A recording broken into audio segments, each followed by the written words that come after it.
Obrigado. Boa noite a todos. Boa noite. Todos me escutam bem? Aqui,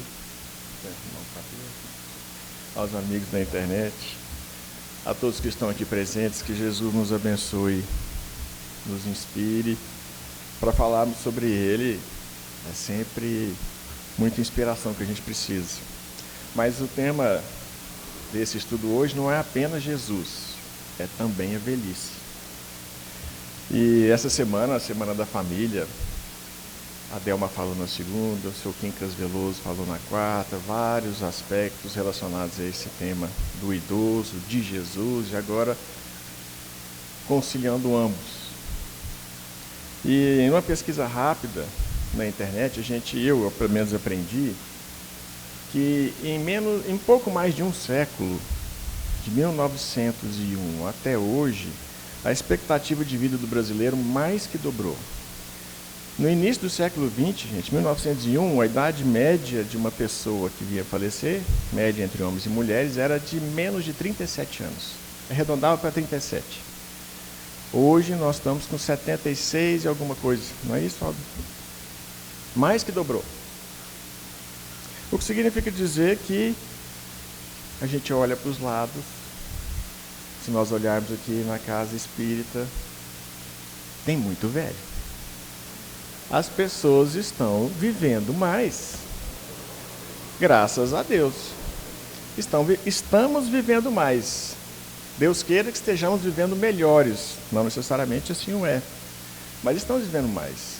E a gente olha à nossa volta, a gente vê muito mais, com muito mais frequência, pessoas que passaram muito dos 76 anos, que é a idade média expectativa de vida. Muito mais. E estão bem. E quiçá nós cheguemos a essa mesma condição. Quando Rubem Alves escreveu uma crônica chamada Quando o Inverno Chegar, ele foi chamado para falar para uma plateia e para falar sobre a senectude, a senilidade.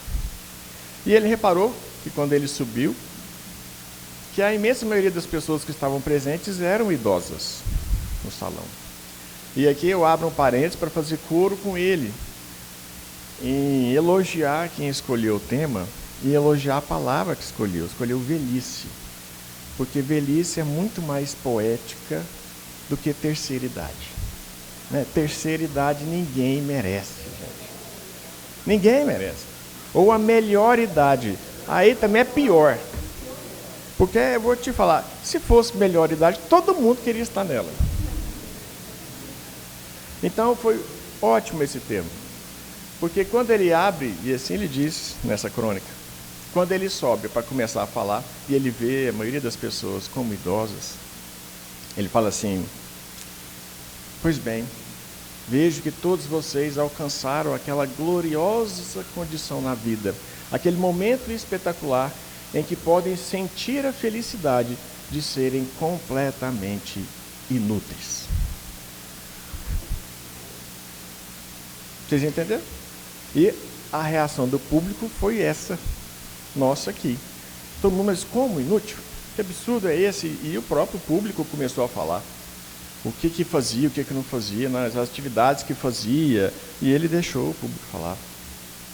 Depois que o pessoal acalmou, ele falou assim: gente, mas desde quando? E aqui a gente vai brincar com a palavra utilidade, ser útil. Ele disse assim: desde quando ser útil, no que eu quero dizer, ser útil é melhor. Uma vassoura é útil. Um filtro de café é útil. Uma lâmina de barbear é útil. Mas quando deixa de ser útil, o que nós fazemos com ela? Nós jogamos fora, nós descartamos. A Nona Sinfonia de Beethoven, ela é útil? Ela é útil para alguma coisa? Não, diz ele. Ela é completamente inútil. O que vocês preferem? A existência de uma Nona Sinfonia de Beethoven ou de uma vassoura? E aí ele brinca com esse conceito de utilidade e a gente verá esse mesmo conceito em vários pontos da doutrina espírita. E eu só pensei em um para a gente poder trabalhar. Na pergunta 643 do Livro dos Espíritos. quando Kardec pergunta se há pessoas que não têm nenhuma condição de fazer o bem. E aqui, sem atingir diretamente o ponto de velhice, muitas vezes, muitos de nós nos sentimos, por estarmos velhos, ou nos sentirmos velhos, como incapazes de fazer qualquer coisa. E os Espíritos respondem, resumindo, de forma alguma. Todo indivíduo tem capacidade de fazer o bem. E fazer o bem não consiste apenas em ser caridoso, mas em ser útil na medida do possível. Então os Espíritos dizem muito claramente, sim, precisamos ser úteis. Porque, aliás, é a definição de trabalho. Trabalho é toda ocupação útil. Mas então, o que Humberto está brincando com esse conceito? Ele está brincando com um conceito que nós associamos valor às coisas, à sua utilidade material, à sua utilidade imediata. Quase que a gente pode descartar a palavra utilidade e utilizar utilitarismo. A ideologia que nós temos na nossa sociedade, não só contemporânea, de valorizar aquilo enquanto aquilo nos atende os caprichos. E uma vez que não atende mais, perde o seu sentido. E aí o filósofo xará Mário Cortella, ele lembra Renoir, pintor impressionista, com já mais dos seus 60 anos de idade, já tinha atingido toda a fama possível. Ele foi procurado por um jovem que queria aprender, um pintor que queria aprender a técnica. E ele então pede para o Renoir fazer algum desenho. Renoir faz um desenho em rápidos momentos, não mais que 5 minutos, uma coisa maravilhosa.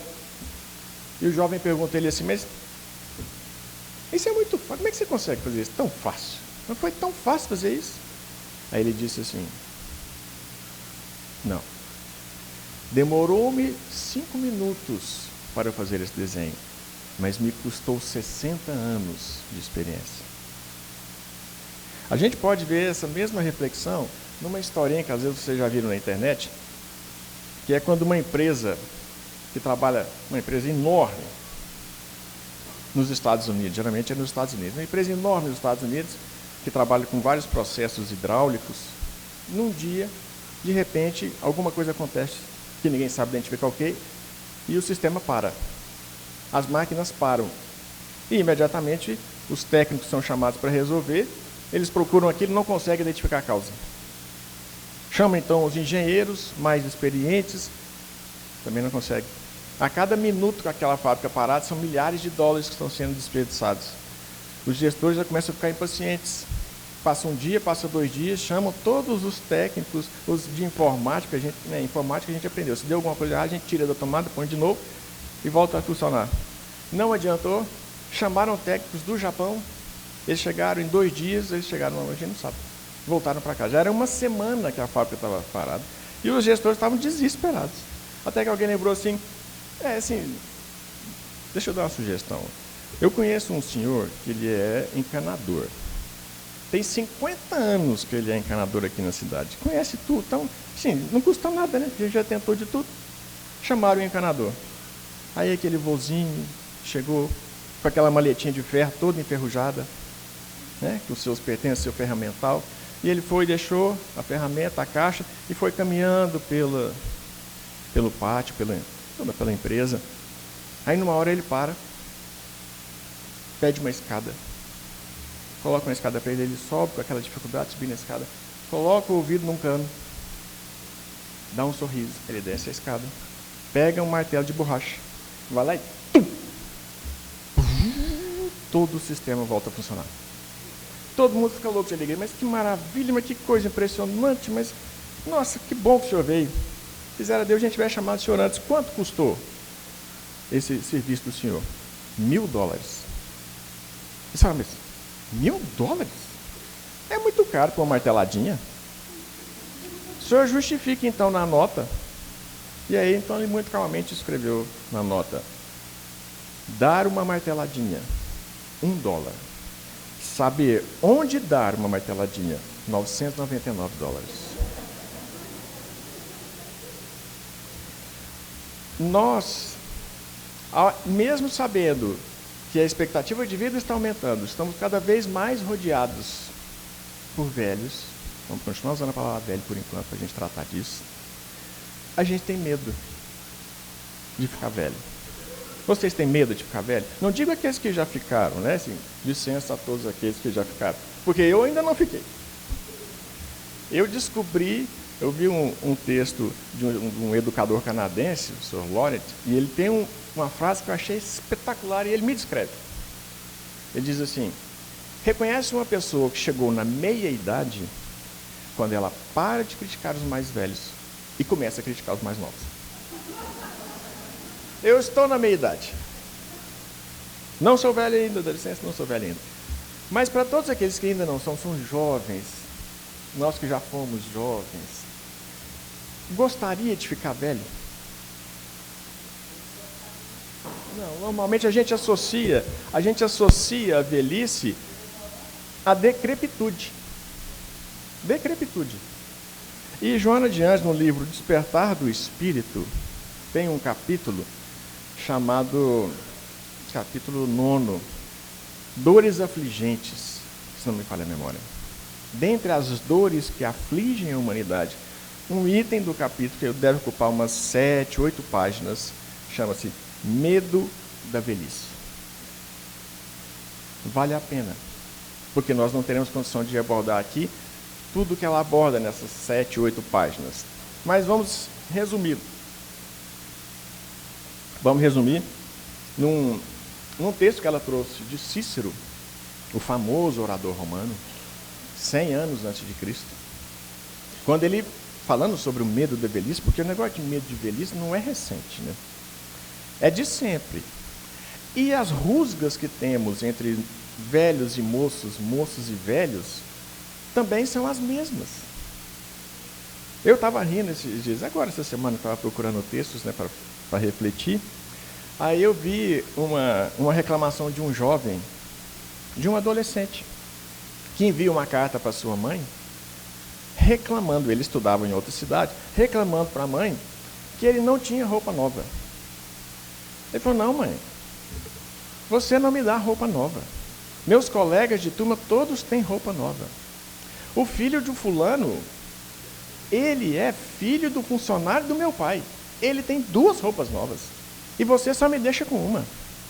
E olha, mãe, que a mãe dele o adotou. A mãe dele ama ele. Você não me ama. Como bom jovem, né? Dramático, né?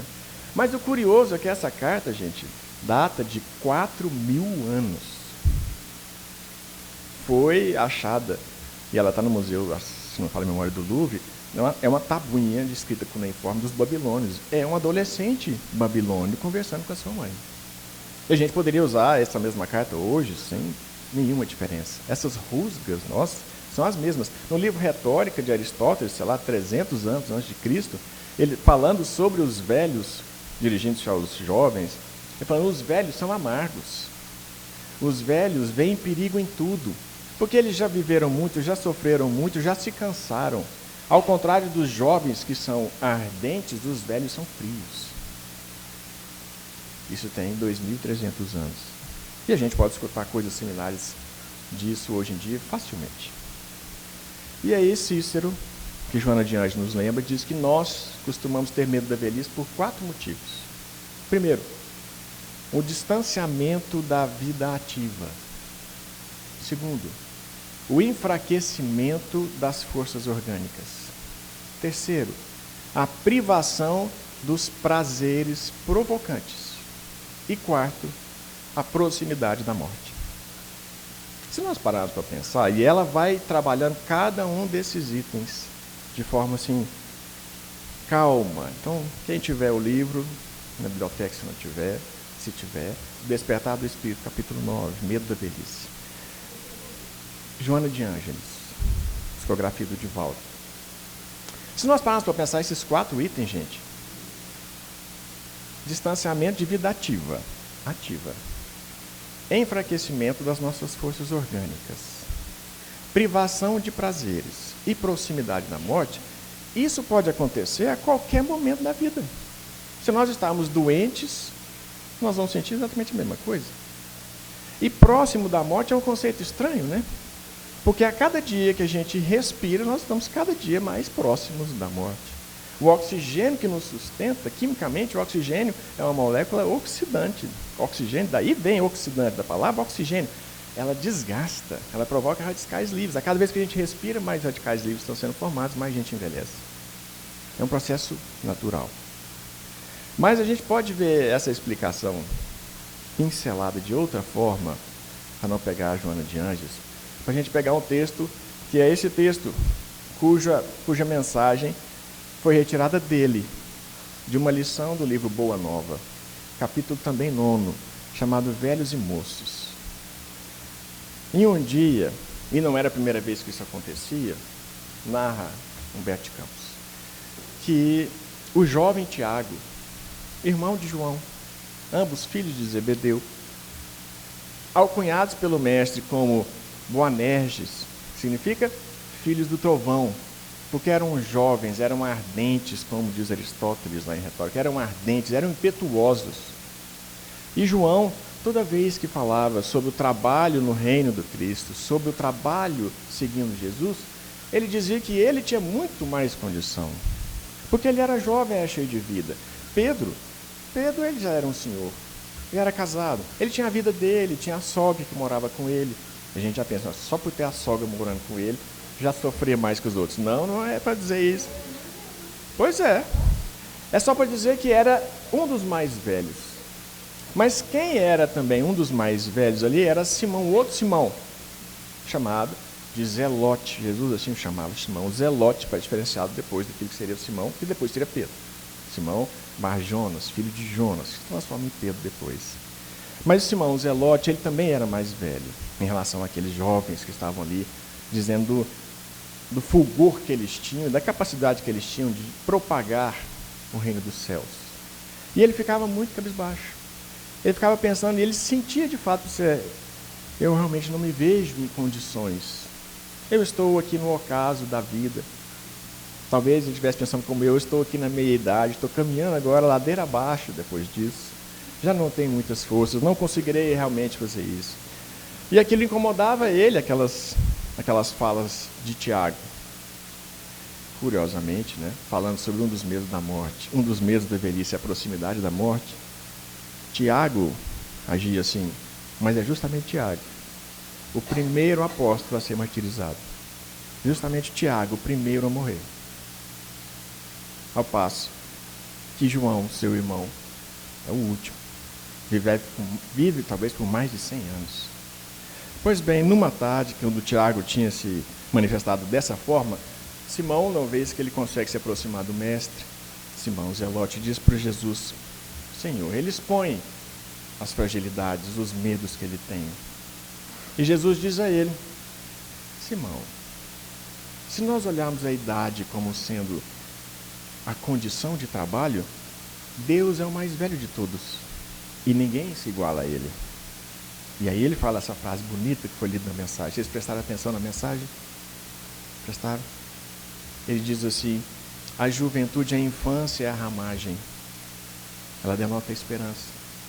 A juventude, a mocidade são as flores.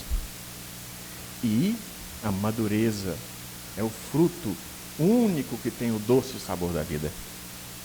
A ramagem é a esperança, a flor uma promessa, o fruto é a realização.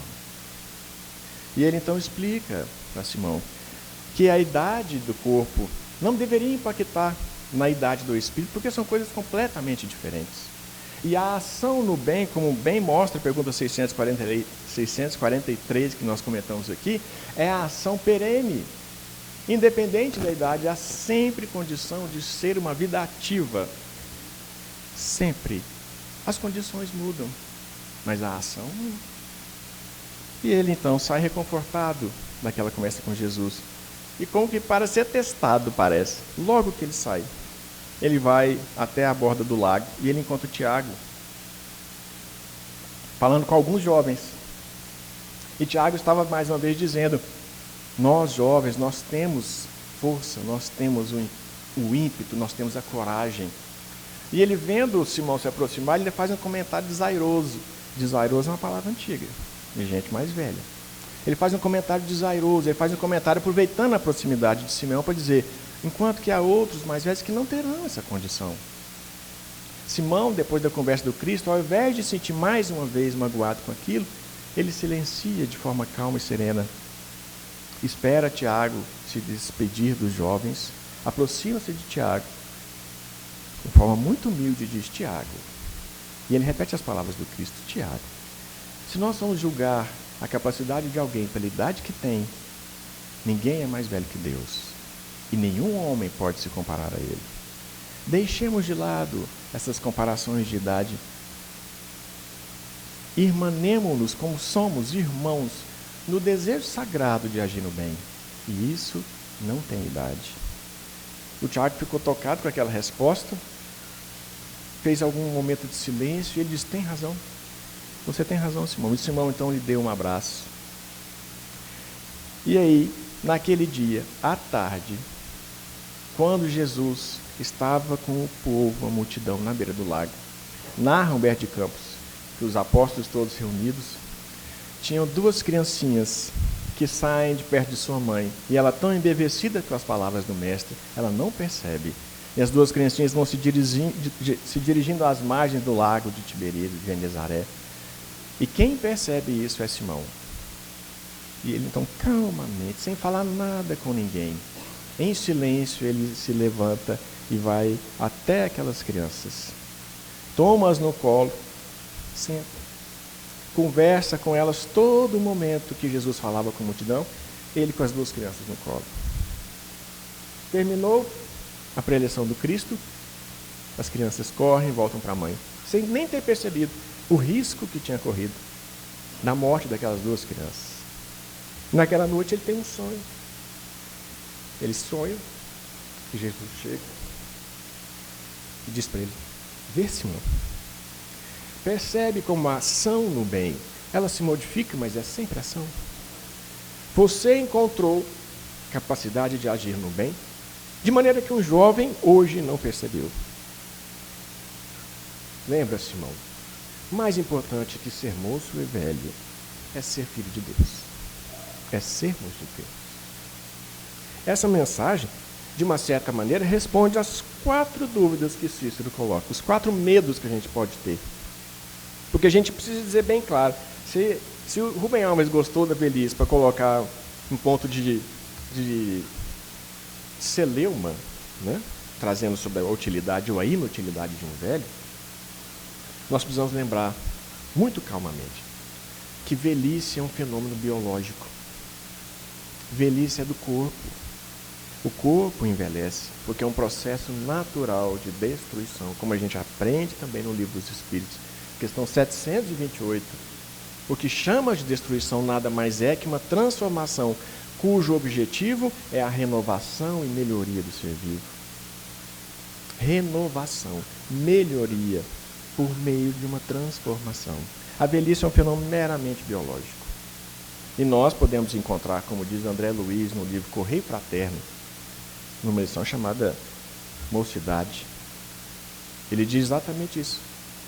Ele diz, há jovens do corpo, mas que têm tais traços de senectude, de velhice, que são estampados pela maneira ociosa e rebelde de se comportarem. Enquanto há indivíduos de idade avançada, mas que ressurgem como moços invulneráveis, pelo entusiasmo, pela alegria, pela bondade com que se expressam. E aqui, nessa semana, nós tivemos um exemplo aqui na quarta-feira, de um moço de 85 anos, alegre, entusiasta, bondoso, exatamente a descrição de André Luiz. E nós temos vários aqui no salão, jovens, entusiastas, alegres, bondosos, seu Parreira, e muitos ainda encarnados aqui. Vejo vários jovens, enquanto há muitos jovens que são ranzinzas, são enjoados, são rabugentos, já nasceram velhos. Porque esse é o Espírito. Citei Mário Cortella, né? Ele é contra a palavra velho. Ele fala, não uso a palavra velho para dizer, eu uso idoso. Idoso é quem tem muita idade. Velho é quem não se renova, não se abre para a vida, não tem entusiasmo em aprender. Então há muitos jovens que são realmente muito velhos, já nasceram muito velhos. E curioso é que muitos de nós, quando jovens, somos impetuosos, somos destemidos, e uma vez que a gente aposenta financeiramente do trabalho, né? A gente muda, a gente estaciona, a gente encosta naquela cadeira do vovô, famigerada poltrona do vovô, que de tão confortável a gente não quer sair, a gente não sai mais. E André Luiz, numa outra mensagem chamada Mortos Voluntários, no livro Estude Vivo, André Luiz é muito incisivo. Ele diz quantos desafios foram vencidos, quanta ilusão foi trespassada para que pudesse chegar onde está hoje, fugindo das praias desertas do berço e da meninice, para que o espírito viajou da eternidade pudesse alcançar o alto mar da madureza espiritual. Nós que estamos mais velhos, estamos no alto mar. Nós já passamos por muitas ilusões. Nós já enfrentamos muitos desafios para chegar aqui. Não é hora de parar. Porque chegamos no mar alto, é hora de provar que a gente aprendeu a ser um bom marinheiro. E Isso é problema de quem tem idade, é a afasia, né? A palavra foge. É o mar revolto que faz o bom marinheiro. E ele diz, não façamos isso. Não sejamos e hajamos como velha guarda. Podemos ser a vanguarda. Isso é muito diferente. Tá certo que, como eu falei, a gente não quer chegar nesse momento. Mas as coisas mudam. Quando nós somos jovens, a gente acha que a gente nunca vai ficar velho. A opção é morrer antes, né? É uma opção. Mas a gente quer viver muito tempo, com toda a energia que tem, e não quer se encontrar na posição de alguém que está com a idade avançada, como diz Mário Cortella, idoso, mas não velho. A mente ainda é jovem. Jovem. Ninguém quer chegar nesse corpo velho. Mas a verdade é que, uma vez que nós chegarmos, e pelo que a gente vê, os dados do IBGE mostram, a probabilidade está cada vez maior que a gente chegue.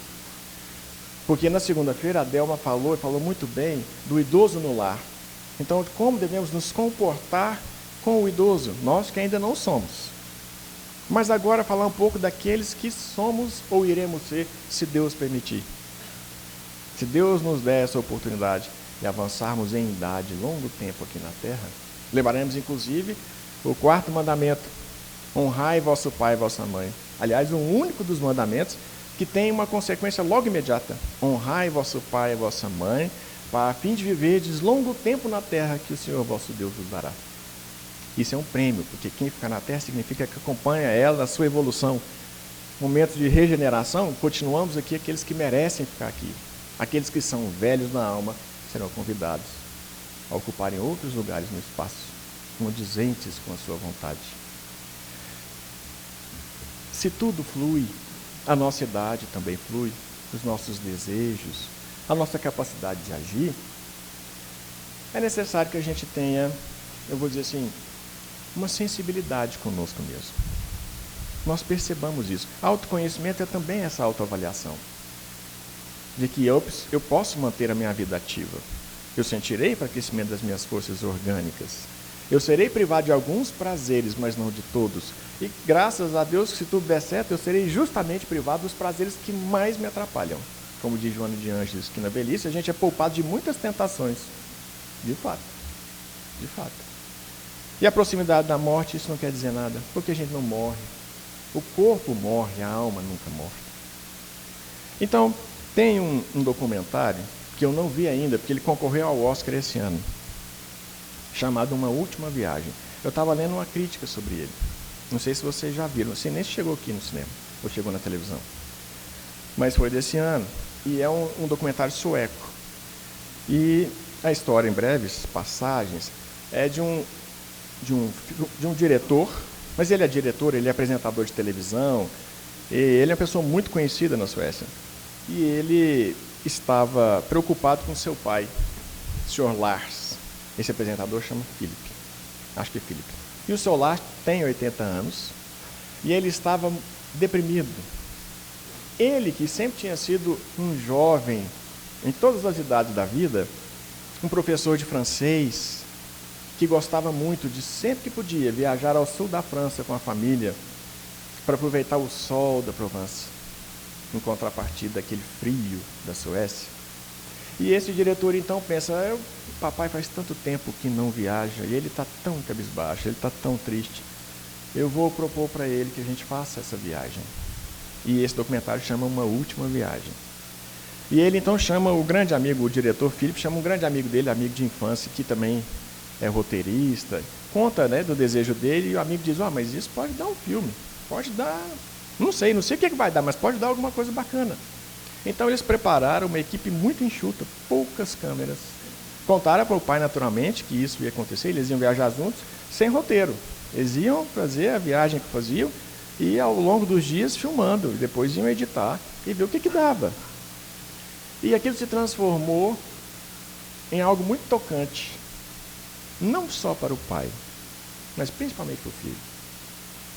Porque o pai, deprimido, né, ele já, no início ele estava rabugento com as câmeras, toda hora estava perto, filmando, mas eles tentaram colocar de modo que não atrapalhasse muito a relação de ambos. Depois ele se acostumou, depois ele gostou, ele voltou a ser o centro das atenções. Como é bom a gente ser o centro das atenções. Como é natural a gente fazer isso com as crianças, elas nos chamam a atenção e elas são o centro das atenções, onde quer que estejam. E como os idosos costumam não ser. Como nós costumamos não ouvir o que eles falam. Eles falam e a gente não escuta. E diz Rubem Alves, o amor nasce da capacidade de escutar, não de falar. A escuta sincera é a base da fraternidade, da amizade. E é justamente quando algum dos dois deixa de escutar o outro, é quando o amor fenece. Então, ele se sentia dessa vez mais valorizado. E ele foi relaxando e se entregando, se esquecendo daquelas câmeras e vivendo naqueles dias com o filho. E o filho, num relato dele, diz que uma coisa que o tocou muito, porque ele não percebia, ele percebeu durante a viagem, é que aquele homem, que ele tentava várias vezes durante a viagem fazer com que ele se alegrasse, aquele pai já não era o pai que ele tinha sido. Mas isso é algum problema? Nós não mudamos? Tudo não muda, como diria Heráclito de Éfeso. Um homem não pode tomar banho 2 vezes no mesmo rio, porque quando volta a ele, nem o rio é mais o mesmo, tampouco o homem o é. Nós mudamos, mas não deixamos de ser, no caso dessa relação, de ser pai. E o filho diz isso de forma tocante, eu falei, isso me impactou muito, não de forma triste, mas ele mexeu emocionalmente comigo, porque eu cobrava dele que ele fosse alegre, como ele tinha sido há 40 anos atrás na viagem, quando eu tinha a imagem dele e eu pequeno, e ele não conseguia ser alegre daquele jeito. Eu pedi algo que ele não podia dar, e ele diz para mim uma hora, meu filho, me desculpa, eu não consigo ser o pai que você quer. Desculpa. E isso mexe. E o filho ficou realmente tocado. Falou, pai, desculpa, exigir algo que o senhor não pode dar, porque eu também não sou o filho que eu fui há 40 anos atrás. Eu te amo da mesma forma. Nem tudo muda, o amor permanece. Mas eu mudo, o senhor muda. As coisas mudam. Mas nós sabemos na doutrina espírita, nós sabemos do Cristo, que há coisas que não mudam. O amor não muda. A manifestação dele passa. A manifestação dele muda. Mas o amor não muda. A atenção, o desejo que o outro seja feliz não muda. E às vezes a gente se atrapalha nisso. A gente quer tratar os pais como nossos filhos. Diz o Rubem Alves, deixem de ser chatos. Deixem os seus pais serem os seus pais. Deixem eles errarem. Se esse erro não for prejudicial, deixem eles errarem. Melhor errarem do que ficarem parados sem desejo de errar, nem de agir. Deixem que errem. Deixem que busquem novas relações. Porque a gente aprende, há uma pesquisa de Harvard, que eu já citei ela há muito tempo, do psicanalista Robert Waldinger na internet, pesquisa Robert Waldinger com W, um TED Talk. Ele fala a mais longeva pesquisa, que é a mais longeva mesmo, tem mais de 80 anos essa pesquisa. Pesquisando as causas da felicidade e da longevidade das pessoas, a resposta é uma só: as relações. As relações que construímos. E elas também mudam. Quantos de nós aqui envelhecemos, às vezes, a tal ponto que a gente não consegue mais vir ao centro? E quantos de nós esquecemos de levar o centro até essa pessoa? Como é gostoso uma visita para alguém que não consegue ir nos visitar. E a gente consegue. Para tratar de assuntos bestas. Para conversar de coisas bestas. Mas para conversar, ouvir, escutar com carinho. A gente chegará, se Deus quiser, nessa condição. E a gente pode aplicar a mesma máxima cristã. Fazer ao outro o que eu gostaria que o outro me fizesse se eu estivesse na mesma condição. E para encerrar aqui, né, estamos caminhando para o nosso fim, tem um livro com várias mensagens muito interessantes, eu sugiro, chama Augusto Vive, psicografia do Chico pelo espírito Augusto César. É interessante, Augusto Vive. É esse, Augusto Vive. É o nome do espírito, Augusto César. Ele desencarna, Augusto César, muito jovem. Muito jovem. E ele demora um tempo para se manifestar nas publicações de Chico. E quando ele se manifesta, é num livro muito interessante chamado Falando aos Jovens. Embora seja falando aos jovens da década lá de 70, 80, é cheio de gírias da época, porque ele está literalmente falando aos jovens. Mas neste livro, Augusto Vive, ele comenta várias cartas que foram endereçadas a ele. E tem pelo menos 3 que são de idosos. Gente com mais de 80, com mais de 90 anos. E a sugestão dele é sempre a mesma, para aqueles que podem. Ele fala para eles, não se enclausurem. Seja na sua casa, seja num lar de idosos. Não se enclausurem. Busquem as suas relações. Se elas não lhe estão disponíveis, busquem outras. E se eu puder sugerir algo, busquem as crianças. Porque é em contato com as crianças que vocês encontrarão a alegria de viver. E a gente vê isso agora em outro livro, Memórias do Padre Germano. Ele é um padre, ele cita as memórias dele nessa encarnação como um senhor. E ele está sempre rodeado de criança. E como ele é cheio de energia. E Augusto encerra uma dessas mensagens, de número 16, dizendo de forma muito bonita que Deus projetou de uma certa forma que os idosos estejam sempre rodeados por crianças, porque assim ele o fez, com as cores radiosas que iluminam o fim da tarde e o início da manhã. São as mesmas cores. Que bela comparação ele faz. E para encerrar, eu prometi que ia acabar aos 45 minutos. Eu vou ler aqui um poema de Maria Dolores, que eu já li há um tempo atrás. Mas ele toca nesse assunto. E eu fiquei devendo, inclusive, quando eu trouxe da primeira vez, que alguém perguntou qual era o nome do poema. E eu não lembrava. Então agora eu digo. O nome do poema é Prece de Aceitação. Prece de Aceitação, de Maria Dolores, que está no livro Antenas de Luz. Ela diz assim: se eu pudesse, Jesus, queria estar contigo para ser a esperança realizada de quem vai pelo mundo, estrada a estrada, entre a necessidade e o desabrigo. Desejava seguir-te humildemente, sem méritos embora, para erguer-me em consolo de quem chora, mostrando o coração enfermo e descontente. Queria acompanhar-te nos recintos, onde a dor leciona e aperfeiçoa, a fim de ser conforto junto dela, e manejando a frase terna e boa, afirmar como a vida é grande e bela. Se pudesse, Senhor, conversaria com todas as crianças, para dizer que não te cansas de criar alegria, e seria feliz ao converter-me em modesto recado, informando Jesus a todos os velhinhos que nunca estão sozinhos, porque segues conosco lado a lado.